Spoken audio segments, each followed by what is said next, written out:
Pues desde el restaurante Pazo Coruña, cuna de la excelente gastronomía de Galicia, aquí en Madrid, en la calle Pío Baroja, en el número 6, estamos dispuestos, preparados para comenzar, para dar paso una vez más a vuestro programa Se Buscan Locos por la Cordura. En esta ocasión nos visita nuestro amigo el abogado José Antonio Solaeche y Bielsa, con el que vamos a hablar sobre el tema del divorcio en el ámbito jurídico. Después de eso, hablaremos con el escritor Jesús Blázquiz Magán sobre este libro, Los bueyes de Gerionés. Todo ello en unos momentos, aquí, en vuestro programa, Se Buscan Locos por la Cordura.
Bienvenidos al bufete Solaeche y Asociados.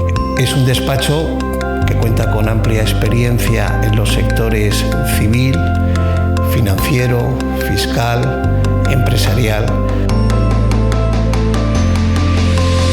Soy Arantxa Solaeche, soy licenciada en Derecho y Empresariales y mi especialidad es la Fiscalía Internacional. Soy la segunda generación de este despacho de abogados y os invito a que vengáis a conocernos. Cuando sus problemas empresariales empiezan a afectar a sus problemas familiares, es el momento de hablar.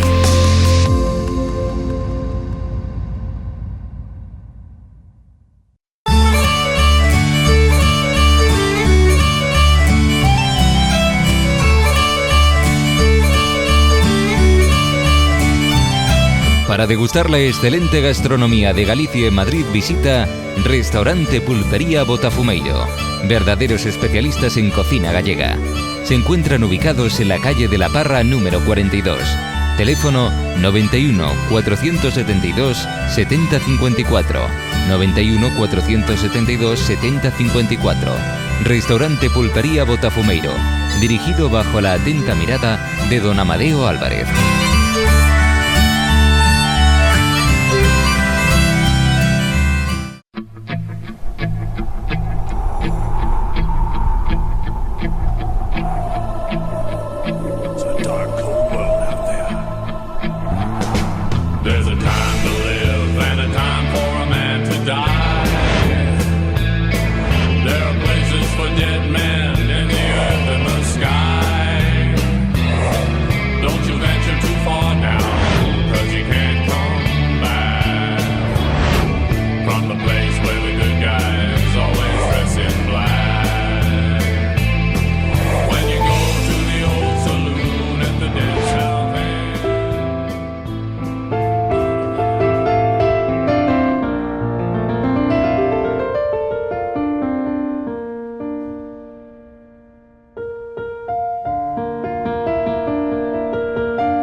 Pues hacía tiempo que no nos visitaba nuestro amigo, el excelente abogado José Antonio Solaeche y Bielsa.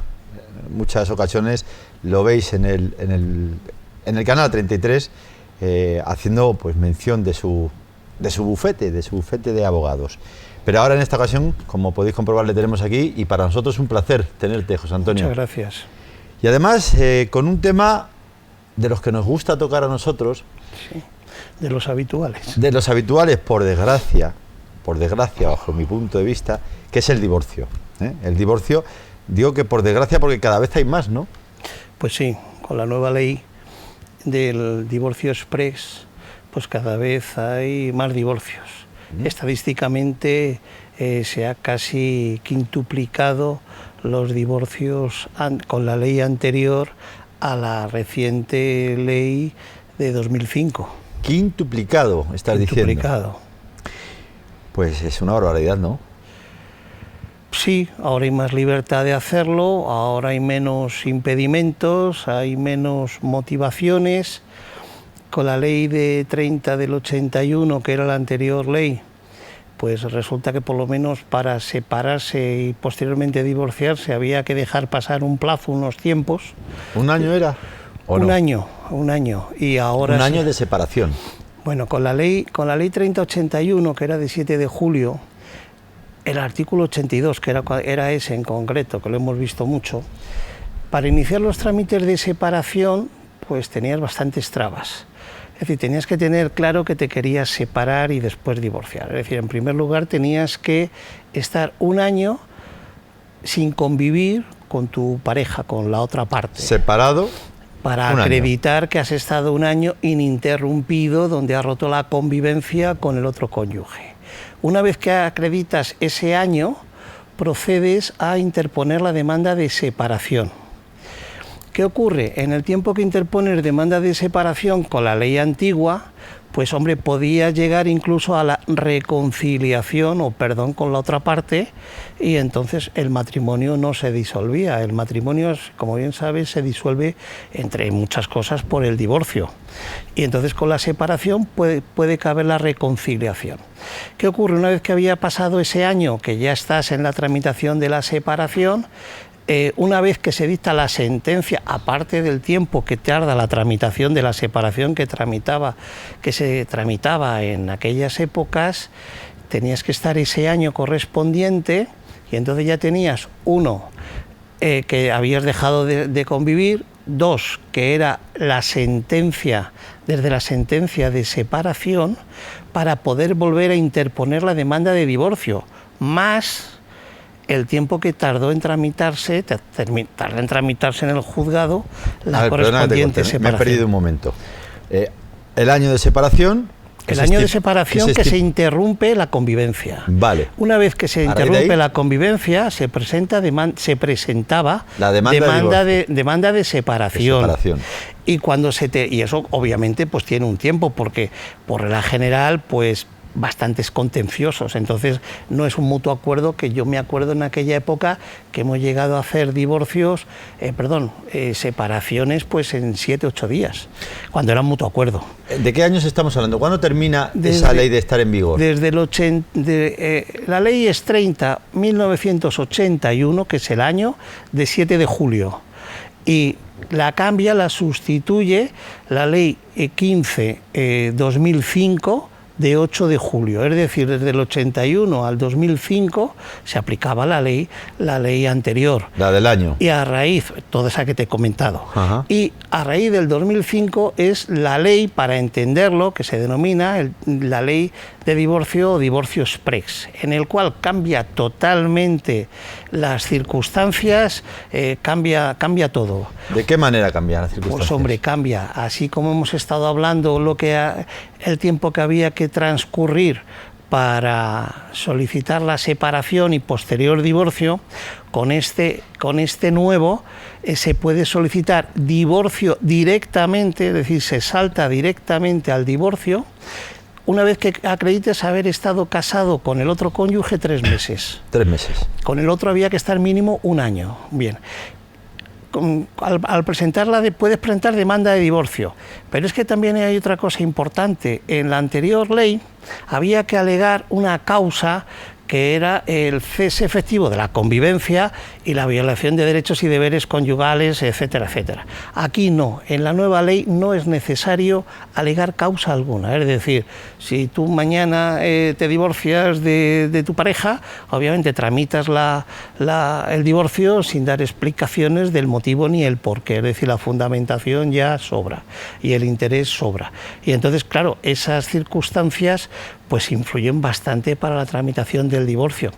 No cabe duda que aquí en España hay 2 formas de divorciarse, o de mutuo acuerdo o vía contencioso, pero da igual, o con el consentimiento de uno de los cónyuges. Pero a la larga da igual, porque con consentimiento o sin él te divorcias. ¿Antes era así también? No. Antes había que alegar causa, por regla general, si reunían los requisitos de temporalidad, creo que era el artículo 82, pues en el 85-86 te concedían el divorcio pues por haber cumplido los plazos y la tramitación. Pero yo he visto sentencias que jueces han denegado el divorcio a una persona porque no consideraba que hacía alegaciones suficientes o motivaciones por ello. Antaño. Sí, con la ley del 81. Vale. Y tuvo que resolver la audiencia dando la razón al cliente. Tú que por desgracia, bajo mi punto de vista, ¿no?, estarás acostumbrado a ver muchos divorcios, porque ves muchos divorcios, ¿no? Bastantes, algunos. ¿Cuál crees que es mejor? ¿Qué ley crees que es mejor? ¿La anterior o la de ahora, la del divorcio express? Hombre, esto viene un poco en la base o fundamento moral de la persona. Bajo tu punto de vista. Hombre, bajo mi punto de vista hay una cosa que es muy clara.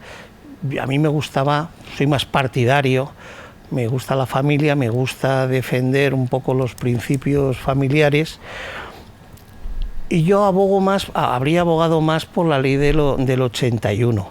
¿Por qué? Porque hay veces que la vida, el matrimonio forma parte de una concatenación de hechos y de momentos y de años y de edades, etcétera, etcétera, y hay altibajos. Y entonces lo importante es que cuando hay un bache se pueda solucionar, y hay veces que poniendo un poco de tiempo de por medio se pueden ver las cosas más en frío. Y entonces el hecho de estar separados, o una separación, porque puede ser un año ininterrumpido de convivencia, o dar tiempo para instar una separación que se sigue planteando la posibilidad de mantener el vínculo del matrimonio, porque yo pienso en el tema de la prole, en el tema de los hijos. Un divorcio es una ruptura, un divorcio es una disolución, un divorcio es un fracaso. Sí, pero hay gente que lo celebra. Hay veces que un divorcio es un mal menor. Pero luego ¿Para qué o para quién? Pues hombre, yo pienso que es un mal menor porque realmente cuando llegas al divorcio por circunstancias que están motivadas, caben dos opciones. Hay alguien, se van de mutuo acuerdo es porque los dos lo desean, pero cuando vas a contencioso es porque por regla general uno sí y otro no. Y entonces, ¿qué ocurre? El problema es la prole. ¿Qué haces con los hijos? ¿De qué manera lo haces? Perdona que te interrumpa un momento, José Antonio, en esto que comentas, ¿no? Cuando vas a un divorcio, si es de mutuo acuerdo, está claro, son los dos. Cuando no, es uno solo. Pero es que uno piensa y dice, bueno, si el divorcio se lo van a dar sí o no, ¿para qué me pongo...? En los tiempos actuales sí. A eso me refiero, los tiempos actuales. Es decir, aplicar la ley del 81 ahora es absurdo, es decir, es incongruente, no es de aplicación, porque ahora tú vas directamente a divorcio y obviamente te divorcias, o sí o sí. Antonio, yo estoy aplicando la ley de ahora. La ley de ahora te dan el divorcio sí o no, entonces ¿para qué me voy a poner si al final me van a dar el divorcio? O sea, hombre, es que a la hora de dar el divorcio luego hay que ver matizaciones, es decir, es una forma en la vida de cómo queda el estatus matrimonial, el estatus de la pareja, o sea, pasas a ser de casado, pasas a ser divorciado, es decir, no te han dado opción a poder pelear o intentar solucionar los problemas que pueden motivar esa actuación de la otra parte o la tuya. ¿No te parece que muchas veces en los divorcios lo que hay es mucho de egoísmo por las dos partes a veces? O por una de ellas, porque hablando de los niños que tú estabas comentando, muchas veces no se tiene en cuenta lo que sufren los niños, porque los hijos sufren muchísimo. Pues la mayoría de las veces no. Eso está más que demostrado. Claro, pero el problema es que a ellos se les da hecho el problema, es decir, un matrimonio que se disuelve por divorcio, obviamente, los niños el juez tiene que proveer en la resolución cómo quedan los niños, cómo quedan los alimentos, cómo queda la custodia, cómo queda. Eso, sí, pero es que hay una cosa que yo veo. No se pregunta a los niños, obviamente, pues porque no está contemplado en la ley. ¿Qué opinan? Me refiero a las secuelas psicológicas que deja un divorcio por vida a los niños. Por eso. Eso es a lo que me refiero, que tú y yo estamos de acuerdo en el sentido de que no se le da la importancia a la familia, tú hablabas de la familia, claro, al matrimonio, que se le debería de dar. Porque claro, hoy el matrimonio es como, pues nada, si me cojo el divorcio y se acabó. Hombre, el problema es la convicción de la persona. Si eres católico, sabes que es un sacramento, que es indisoluble, que es una cosa que estás deseando llegar a tener, hacer tu familia, tu convivencia, tus hijos, como decía la comunidad de vida y amor, que es lo que decía el canon 1095 de Derecho Canónico, y tener hijos, etcétera, etcétera, el tema de la procreación y la prole, pero socialmente adaptado a la realidad. ¿Qué ocurre? Cuando fallan esas cosas, fallan esos factores, el problema que tienes es que hay que poner solución. El problema es que la solución nunca va por parte de los dos, va por parte de uno. El problema es que hay muchos tópicos, y vivimos en una sociedad de tópicos, ¿sabes? Donde lo usual es, bueno, pues si os lleváis mal, venga, divorciaros y así no sufren los niños. Eso es lo que no se debe de hacer. Que no es real. No se debería de hacer. Claro, lo que se debería hacer, bajo mi punto de vista, es luchar por, en vez de derrumbar esa casa, repararla. Claro, por eso antes la ley te daba esa opción a la separación. Claro. Yo, de hecho, aun estando la ley actual, ha habido gente, personas cuando han venido a mi despacho, me decían, es que yo no sé si separarme o divorciarme. ¿Y tú qué les decías? Hombre, yo honestamente valoro mucho el matrimonio, ¿no? Y entonces yo dije, ¿por qué no intentáis la separación? Claro. Intentar la posibilidad o estudiar la reconciliación en el bien de los hijos, y si luego veis que una vez que habéis hecho la separación y ha transcurrido el tiempo que vosotros deseéis y veis que no hay reconciliación posible de pareja, pues entonces ya tirar al divorcio y proceder a la disolución. Pues tu forma de ver el asunto me agrada mucho, porque yo estoy de acuerdo con ella, pero ahora también te comento lo siguiente, que tú, no sé si estarás de acuerdo conmigo. ¿Por qué en general los abogados recomiendan tanto el divorcio? Te digo porque ahora, y perdona que te corte, ahora uno llega y directamente, no, pues divórciate. ¿Por qué? Si luego las secuelas no los pagan ellos. Las secuelas las pagan los matrimonios, los hijos, etcétera, etcétera. ¿Por qué tanto ipso facto el divorcio? Pues hombre, eso va en la convicción de la persona o en el profesional. Yo desde el año 85 que empecé a ejercer, yo empecé con temas de nulidades, y antiguamente y ahora va la convicción. Cuando se hacían las nulidades eclesiásticas, que también se hacían separaciones, y luego se hacían nulidades, que era, digamos, lo que el divorcio, la nulidad al derecho canónico es lo que el divorcio a la sección civil, ¿no? Hacíamos, por ejemplo, las separaciones y luego no hacíamos el divorcio, solo pasábamos a otros letrados que hacían esos correspondientes divorcios, era por convicción. Es decir, cuando un abogado dice realmente, pues hacemos el divorcio, pues es como estos que se anuncian en las páginas, hacemos un divorcio por no sé cuántos euros. Pues imagínate la calidad profesional que puedes intuir o formación que tienes para decir a esa persona, usted está pensando lo que se está haciendo, claro, usted siempre está tomando la decisión de lo que está haciendo. Como siempre el Bill Metal por medio. Sí, ¿no? Pero es que realmente hay que dar la opinión, intentar convencer, y yo incluso he hecho reconciliaciones. Estoy seguro, José Antonio, que habrás hecho muchísimas reconciliaciones, y te voy a decir algo, ya nos tenemos que despedir, te voy a decir algo que es importante, ojalá sigas haciendo muchas más. Pues, y ojalá la sociedad se dé cuenta de que esos tópicos son un engaño completo, de que directamente el divorcio, no. Vamos a ver si se puede arreglar, que muchas veces, en muchas ocasiones, tú lo acabas de decir, se pueden arreglar las cosas y reconciliarse, y que el matrimonio no es simplemente un papel. No, correcto. No. Para la gente que creemos en Dios, yo no soy católico, pero también creo muchísimo en Dios, para la gente que creemos en Dios no es solo un papel, sino es una institución sagrada.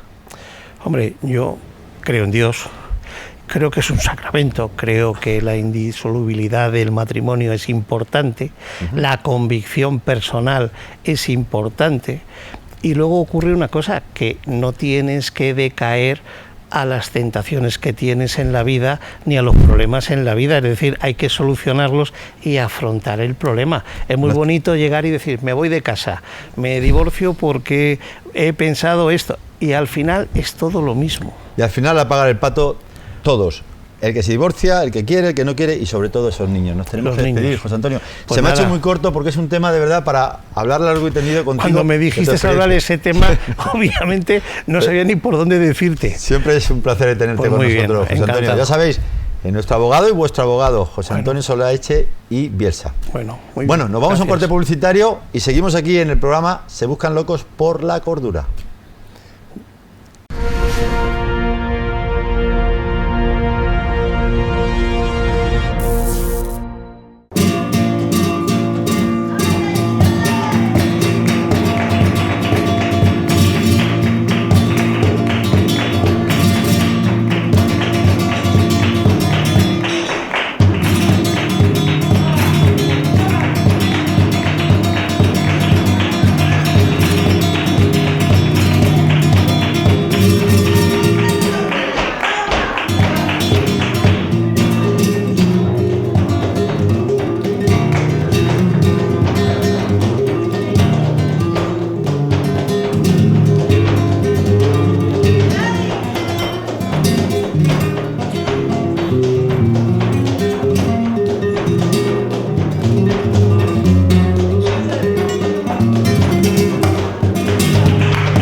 Bienvenidos al bufete Solaeche y Asociados.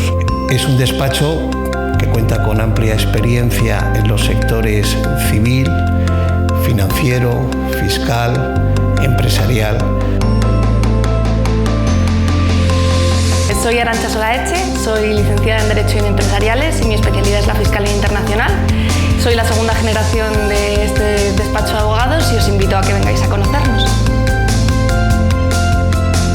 Cuando sus problemas empresariales empiezan a afectar a sus problemas familiares, es el momento de hablar.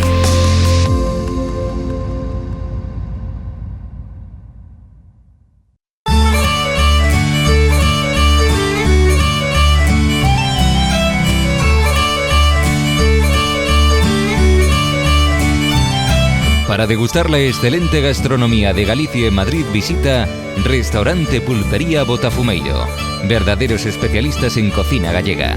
Se encuentran ubicados en la calle de la Parra número 42. Teléfono 91 472 7054. 91 472 7054. Restaurante Pulpería Botafumeiro, dirigido bajo la atenta mirada de don Amadeo Álvarez.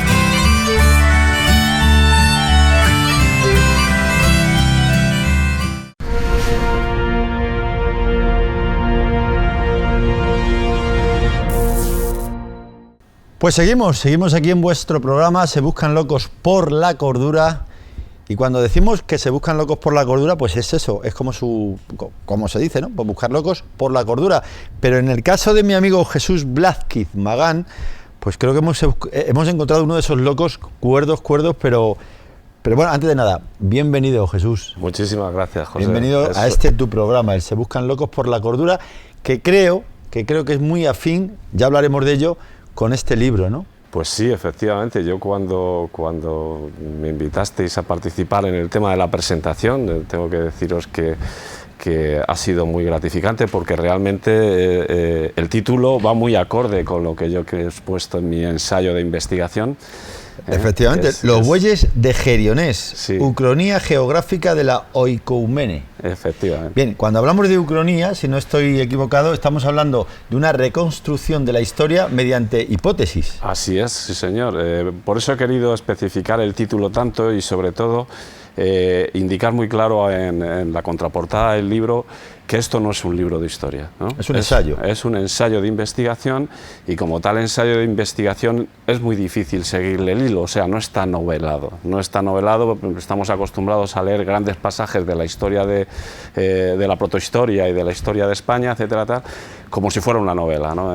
Aparece el héroe, aparecen los reyes, aparecen... ¿no? Aquí es geografía, es un poco el análisis del paisaje. Yo realmente ha sido sorprendente, tanto que ha llegado un momento, bueno, pues que he llegado a dudar si lo que estaba escrito anteriormente valía para algo o si realmente lo que yo escribía era efectivamente una locura. Por eso estoy aquí. La verdad es que hay partes que efectivamente uno dice, madre mía. Bueno, ahora vamos a ir hablando de ello, pero en la portada, estamos viendo la portada, ¿por qué aparecen en la portada, como digo, algunos montones de piedras que se asemejan a una vaca y a su cría retozando en la pradera? Pues efectivamente, esta es una de las grandes sorpresas, y yo leí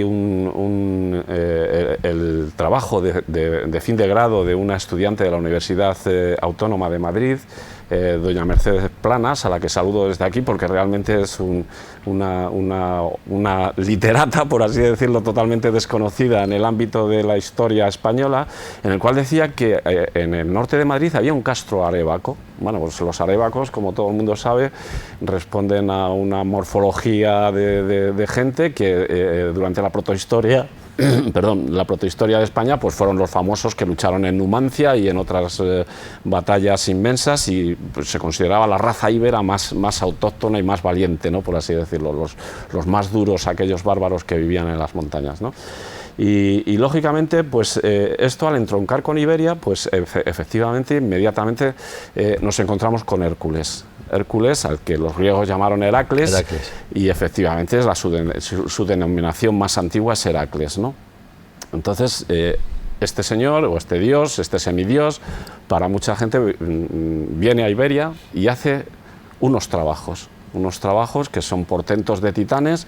Es 12, ¿no? 12 en algunos, creo. En alguna mitología 10, en algunas otras 12, pero sí, lo dejaremos no entrar en esas pequeñas cosas, porque uno de ellos es el de los bueyes de Gerión, ¿no? Gerión es un personaje, un pastor que vive en las montañas de Iberia, y este pues tenía unos bueyes que parece ser que eran de unas dimensiones colosales, como corresponde a la leyenda de los titanes, y Hércules lo que hace es robárselos, llevárselos bueno, pues para su tierra, para Eritea. Y en ese camino, bueno, pues es el trabajo en sí, ¿no? Hay otros trabajos, como es la manzana de las Hespérides y el descuartizamiento de la hidra, ¿no? Bueno, pues estos, yo he encontrado 3 de los trabajos esculpidos, creo que son estos trabajos, que son batolitos realmente creados por la naturaleza, en los cuales los historiadores antiguos ya han definido también lo que es la mímesis, ¿no? O sea, no es la primera mímesis que se va a encontrar en lo que es referente a la protohistoria de España, porque hay otra realmente que es más conocida, más popular, pero que se ha perdido un poco el valor profundo. Me gustaría hacer lo siguiente, porque claro, hay mucha gente que nos está viendo. Vamos a intentar explicárselo de la manera más sencilla para las personas que nos están viendo, y sí me gustaría mucho, antes de seguir adelante, que contases esto de Aníbal, los elefantes, que me ha impactado muchísimo, porque además es una reflexión increíble, ¿no? Sí, sí, efectivamente. Bueno, realmente parece sorprendente, ¿no?, todo esto de la historia de España. Yo agradezco muchísimo que los textos estén ahí, que se hayan interpretado, ¿no? Porque yo he titulado mi ensayo como una ucronia, o sea, quiero dejarlo muy claro. No soy académico, no soy quien para rebatir nada de lo que haya escrito ninguno de ellos en relación con la interpretación que la historia en general ha asumido del pasado, ¿no? Lo que eres es un valiente, eso está claro. Muchísimas gracias. Entonces el tema está en que efectivamente Aníbal, bueno, pues la gesta de Aníbal está recogida en los anales de historia, ¿no? Se ha contado que Aníbal cruza los Alpes con 38 elefantes y 60.000 infantes y caballería, ¿no? En invierno. En invierno. En invierno. Bueno, pues esa es la primera gran mentira que hay que asociar a los libros de historia. O sea, fíjate, perdona que te corte, lo que estás diciendo que eso de Aníbal es mentira. Es mentira. Mirando la cámara. Sí, sí. Lo de Aníbal es una mentira total y absoluta. ¿Y por qué es mentira lo de Aníbal? Vamos a ver. Pues muy sencillo. O sea, es decir, yo he estado en los Alpes, cuando era joven yo he sido escalador, he subido las montañas, he subido el Mont Blanc, he subido los Grisons, he subido la Dent de Neige, y los pasos más naturales, más accesibles de lo que es la zona de comunicación con Italia, ¿no? En verano, mismamente, que es una época agradable para subir, digámoslo así, en los Alpes, cuando nosotros llegábamos a los collados donde teníamos que encordarnos para subir al Monte Rosa o al Pico Bernina, por ejemplo, la temperatura era bajo cero. O sea, en verano. Y de hecho, la aproximación, gracias a que podíamos llegar a Potrensina en aquellos años, estoy hablando del año 73, que tenía yo 21 o 22 años, ¿no? Pues evidentemente había que llegar en coche propio, ¿eh? Era muy difícil, pero evidentemente atravesando todo el macizo. Ya Suiza es una enorme red de carreteras que son puertos de montaña, el Mustang Pass y el Furcan Pass, y evidentemente por allí es prácticamente imposible transitar. Un ejército a pie hubiera muerto allí. O sea, es decir, Aníbal no hubiera sido recordado como el mejor estratega de la historia si realmente este hecho se hubiera producido por ese lugar, ¿eh? ¿Habría muerto en verano? Habrían muerto incluso en verano. En verano incluso. Los elefantes, por supuesto, vamos, 38 elefantes que comen 200 kilos diarios de comida, de hierba, y beben 300 litros de agua. O sea, yo no sé qué ejército de intendencia se hubiera necesitado llevar al margen. ¿Y que en un peso de 5 toneladas? De 5 toneladas cada elefante, ¿eh? Porque además no es el elefante normal, sería el elefante anticus, que evidentemente es otra. Estamos hablando de un elemento mayor, ¿no? Bien, todo eso... no son aquellos Alpes, o sea, la historia no es mentira, o sea, es decir, sí que sucedió una gesta similar, pero no fue en los Alpes franceses, ¿no? Esto va a la ucronía, de esto va mi hipótesis y esto va mi teoría. ¿Y tu hipótesis cuál es? Mi hipótesis es que todo lo que es estos reinos de la antigüedad, Italia es que es tan genérico en 15 minutos poder contar un libro de 433 páginas que necesita edición, porque esto puede que lo conozcamos nosotros solo, ¿no? Afortunadamente tenemos el medio de difusión de la televisión y espero que nos vea muchísima gente y esto pueda llegar a algún editor tan valiente como yo. Eso es lo que necesitamos, un editor valiente y que abogue por este ensayo, por este libro que es un ensayo y que es una maravilla, la verdad. Efectivamente, yo en esto lo propongo, son 98 imágenes que hemos labrado, bueno, pues familiarmente, mi mujer y yo sobre todo, que es la que me ha acompañado y la que me aguanta el tostón, la mando un saludo desde aquí, porque evidentemente es mucho sacrificio el entender a tu marido que está escribiendo algo durante 4 años. Perdona que te corte una vez más, ¿cómo se llama tu esposa? Constanza. Constanza, pues a Constanza efectivamente la mandamos un saludo enorme. Y además tengo que decir que cuando tú has conseguido llevar a cabo esa obra, que ¿cuánto tiempo te ha llevado? Realmente con el Castro llevaba más tiempo, porque yo también lo digo en el libro, fui fundador del Círculo Románico, que es una institución particular, privada, que hemos hecho entre varios aficionados al arte románico. Y con el Castro Celta de allí, pues muy poca gente sabe que la mejor iglesia románica que hay en Madrid está en La Cabrera, precisamente, ¿no? ¿Cuánto tiempo has tardado en el libro? 4 años. 4 años, que sin la ayuda de tu esposa... No, por supuesto, ni de mi esposa ni de mis hijas. Teníamos razón. El merchandising es ¿Y esto qué es? Esto es el merchandising familiar. La cámara. Son los bueyes de Gerión. Los mismos de la portada.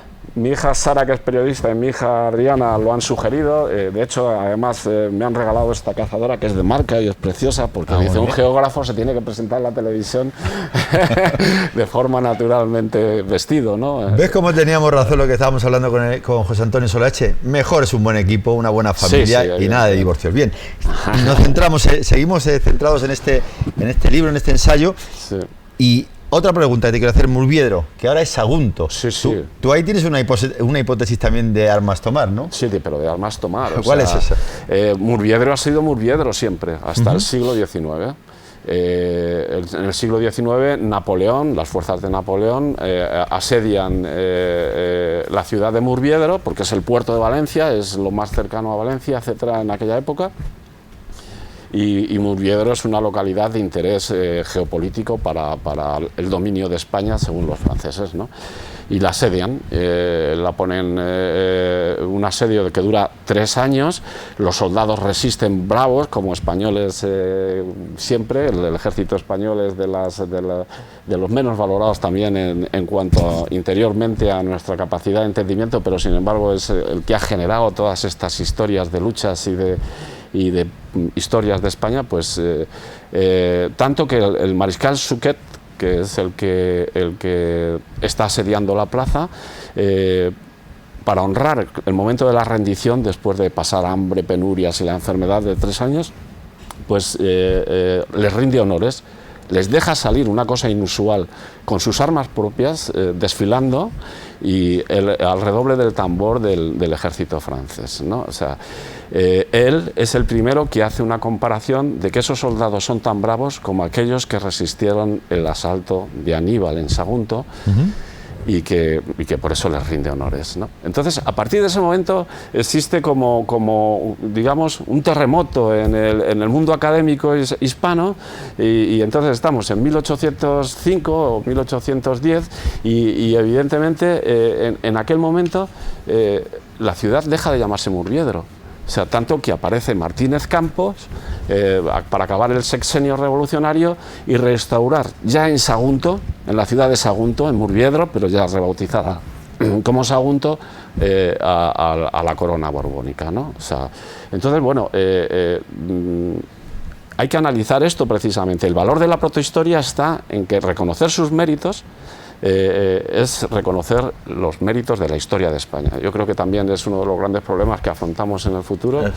Y en la actualidad. Quiebra, sí. Y en la actualidad. Efectivamente.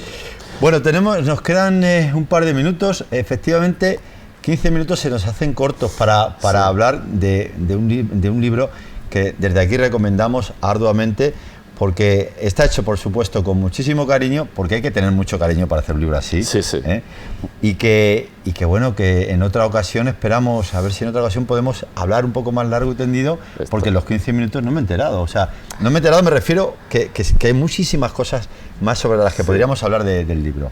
Me gustaría muchísimo que me invitaseis a otra edición del tema y bueno, pues estaré encantado de enseñar más fotografías, más imágenes, porque realmente todo esto hay que conocerlo, o sea, todo esto hay que conocerlo. ¿Y cómo pueden conseguir las personas que nos ven, cómo pueden conseguir el libro? Pues para poner aquí el faldón. Lo primero yo he tenido que hacer de mi pecunio, por así decirlo, ¿Te has autofinanciado? Una edición particular de 50 ejemplares. Lo he llevado a la Sociedad Geográfica, estoy intentando meterlo en patrimonio. La alcaldesa de Madrid ha dicho que a través de su secretaría técnica va a recepcionar uno de los ejemplares, desde aquí también le mando un saludo. Los alcaldes de La Cabrera y de otros pueblos de la sierra me lo han admitido también. Muy bien. Y en ello estoy. Quiero agradecer al alcalde de Venturada también, no recuerdo ahora su nombre, su predisposición, porque ha hablado incluso de hacerme también, dejarme dar una charla, coloquio allí en el ayuntamiento, porque según esta teoría, ya te respondo a todas las demás ucronías, la de Italia y todas estas cosas, Venturada por su epónimo, lo que significa intrínsecamente en el nombre de Venturada es venturoso, feliz, ¿no? Y Venturada, desde las hipótesis siempre de mi ucronía, de mi ensayo, vuelvo a repetir que no estoy sentando cátedra de ninguna de las maneras, es Tarsis, aquella Tarsis que hablaba... Sobre eso sí que tenemos que hablar largo y tendido, sobre la Tarsis de tiempos bíblicos, sobre la Tarsis de Salomón, etcétera, etcétera, sobre la Tarsis de los monos, los pavos reales, el cobre, todo eso. Las naves de Tarsis. Las naves de Tarsis, o de Tarsis, que se quiso escapar Jonás por no ir a predicar a Nínive. Pero hablaremos lento y pausado sobre ese tema, porque para ahí sí que vamos a tener que estar un rato. Oye, Jesús, ha sido un placer sinceramente tenerte con nosotros en el programa. Se buscan locos por la cordura. Eres una persona muy cuerda, a pesar de que te has embarcado en toda una labor. Gracias por acompañarnos, Jesús. Muchísimas gracias a vosotros. Y a todos vosotros, animaros, ya sabéis, un libro importante, este de Jesús Blasky. Encantado, y nos tenemos que ir a un corte publicitario. Muchísimas gracias. Pues vamos a ese corte publicitario y seguimos con vosotros aquí en Se Buscan Locos por la Cordura.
Bienvenidos al bufete Solaeche y Asociados. Es un despacho que cuenta con amplia experiencia en los sectores civil, financiero, fiscal, empresarial. Soy Arantxa Solaeche, soy licenciada en Derecho y Empresariales y mi especialidad es la Fiscalía Internacional. Soy la segunda generación de este despacho de abogados y os invito a que vengáis a conocernos. Cuando sus problemas empresariales empiezan a afectar a sus problemas familiares, es el momento de hablar.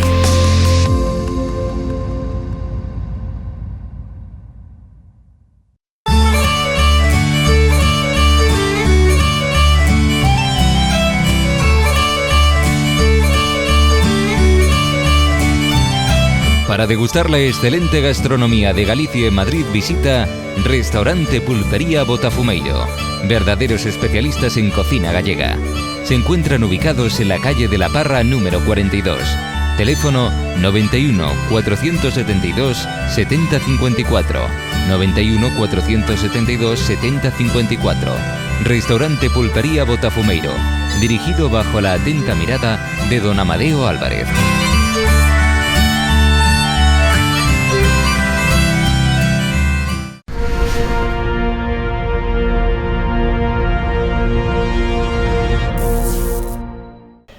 Bueno, don Amadeo Álvarez, tengo que reconocer que cada vez me gusta más su sección, vuestra sección, nuestra sección, Pateando la Calle.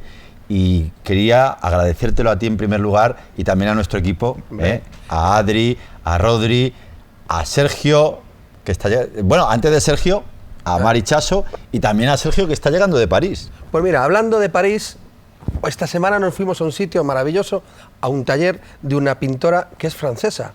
Y comentándote un poco, que aquí lo pasáis muy bien en el programa, pero la verdad que Pateando la Calle, aparte de que se lo pasa uno bien, aprende mucho y cada día veo cosas nuevas, así que estoy también contento, muy contento con esa sección mía de Pateando la Calle. Bueno, pues vamos a verla, ¿te parece bien? Sí, nos vamos allá. Vamos allá.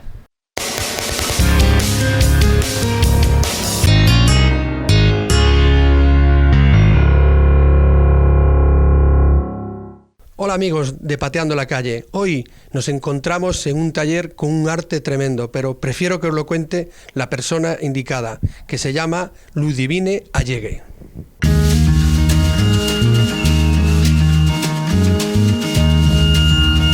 Soy artista, soy pintora en primer lugar. Vivo en España desde hace ya más de 20 años. Empecé en el colegio. Y como me gustaba, bueno, pues me intenté enterarme, ¿no?, de si podía profundizar un poco, ¿no?, eso de las artes plásticas. Y fue así como empecé en un taller de mi ciudad, de Vitry-sur-Seine. Y allí aprendí a pintar primero con Hélène Picardie, que fue mi primera maestra, y luego con Carlos Aresti. Y luego ya empecé Bellas Artes, estudié Bellas Artes, artes plásticas en la Sorbonne, en París. Y pues fue durante mis estudios cuando decidí venir a España. Je te parle d'une vie qui ne se vit plus. Antes de empezar un cuadro, sí que tengo una idea.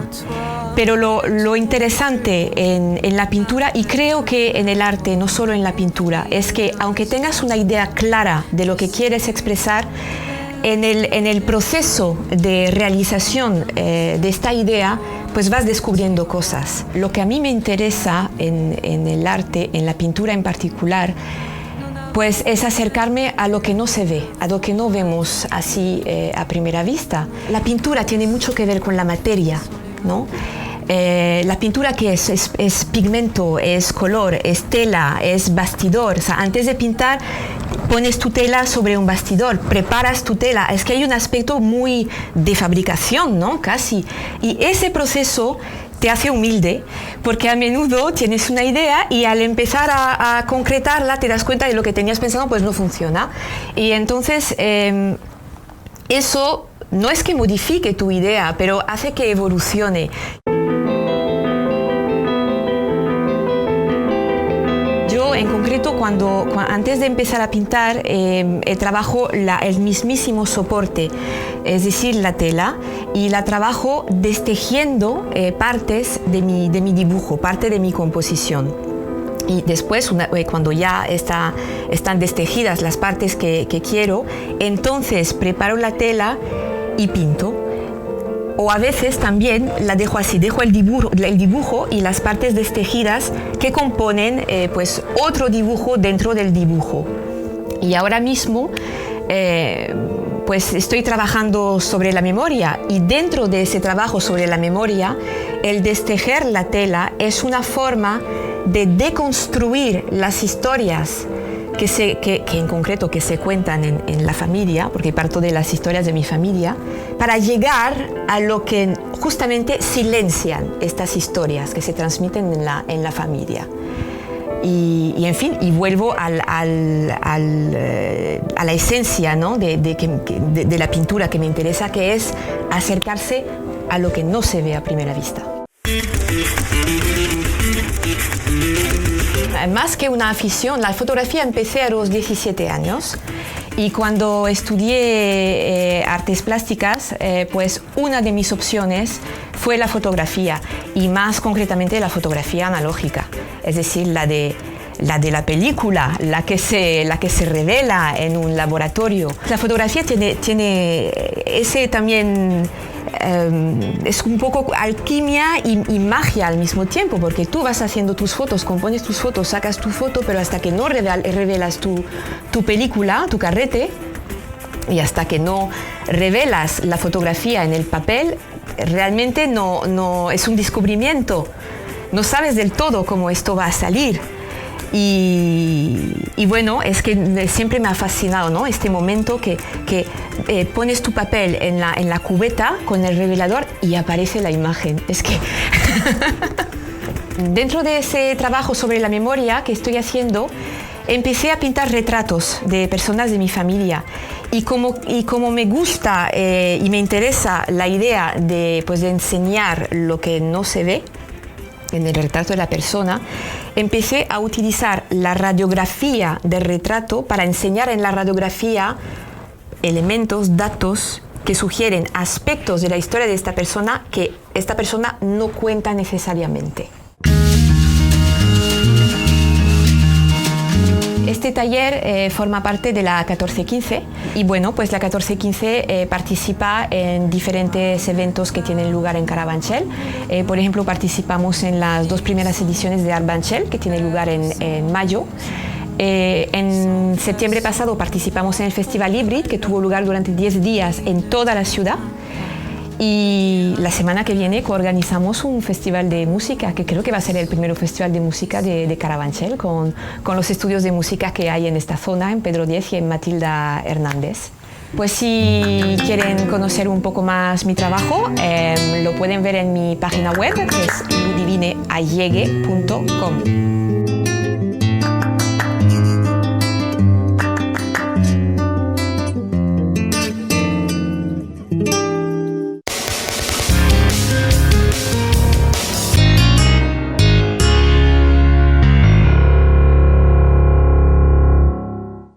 Bueno, don José, ¿era bonito o no era bonito? La verdad, tengo que reconocer que efectivamente es muy bonito. Y lo que se aprende con todo el mundo. Te cambio el puesto. Me voy yo a patear la calle y tú te quedas aquí presentando. No lo haría porque su puesto es difícil de cubrir. Y el de usted también. Que nos tenemos que marchar. Que ha sido un placer una vez más compartir con todos vosotros vuestro programa y nuestro programa Se Buscan Locos por la Cordura. Chao. Hasta luego.